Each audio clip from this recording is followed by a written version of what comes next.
I've looked forward to this conversation for a long time. I've always been a fan of Matt Dery. He is the host of the Locked On Lions podcast. You can find it anywhere your favorite podcast platform is available. Looking forward to talking Lions with Matt. How you doing, buddy?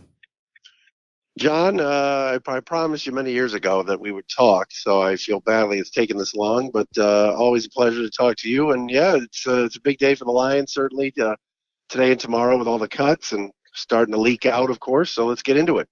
No doubt. News of the day. Obviously, when you look at building a football team, you have to be able to hit on a lot of your draft picks, and cutting second rounders is not on, the formula there. But unfortunately today, Tease Tabor was cut, 2017 second round pick. What's your reaction to him not delivering and another second round pick for the Detroit Lions that doesn't come through? No, it's incredible, John. You go back to Matt Millen, you go to Martin Mayhew, and now you go to the maestro Bob Quinn, and just some of these second rounders. It just has been a disaster. And with Tease, I said about a week and a half ago on my show, I think that there's a good chance he's gone, and the reason being he can't stay healthy, and when he's healthy, he isn't good. So there's nothing worse than a guy that can't stay on the field, takes up a roster spot, can't even help you, and also when he does get on the field, it just is not, productive enough. And this is a big step for Bob Quinn because this is an admittance of failure because you got to hit on first and second and third round picks. You look at what the Colts did last year in the second round with Darius Leonard. He's one of the best linebackers in football after one season. So you have a cornerback, a very important spot now in this day and age of throwing the football, John, in the NFL. And to have this kid fail like this, it stunts the growth of the organization for sure. But like I said, it's an admittance that Quinn screwed this up. I'm not that surprised though that he's gone. He wasn't very good for the first 2 years, and then not being healthy, spelled doom for his chances. Yeah, now some will say, you know what, Bob Quinn is also quick to realize when he has made a mistake and is quick to let guys go. What's been your overall impression of how he's drafted and built the Detroit Lions roster?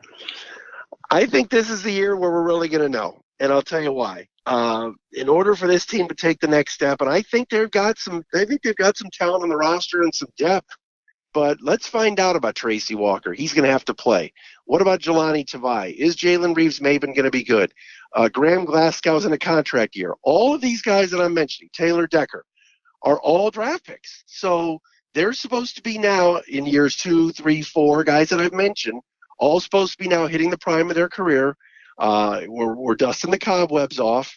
Are they legit players or not? And that's, to me, this is where we really will judge Bob Quinn year 4 is how can these guys take the next step to becoming Pro Bowl players, Pro Bowl alternates, guys that are considered top 10, 12 in the league at their position. Quinn's drafts have been okay in my mind.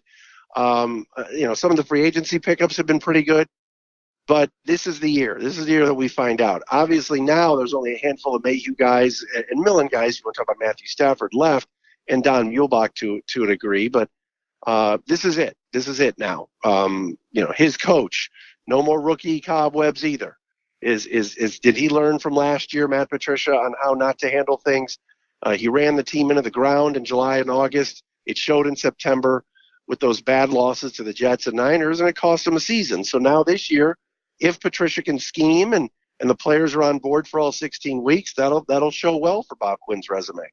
Now, he did get a chance to address the media prior to the 4th preseason game, and he expects the Lions to take a big step in year number 2. Do you see that based on the roster, and have they done enough in this offseason to at least, start the conversation of maybe expecting 8-9 wins this year in 2019?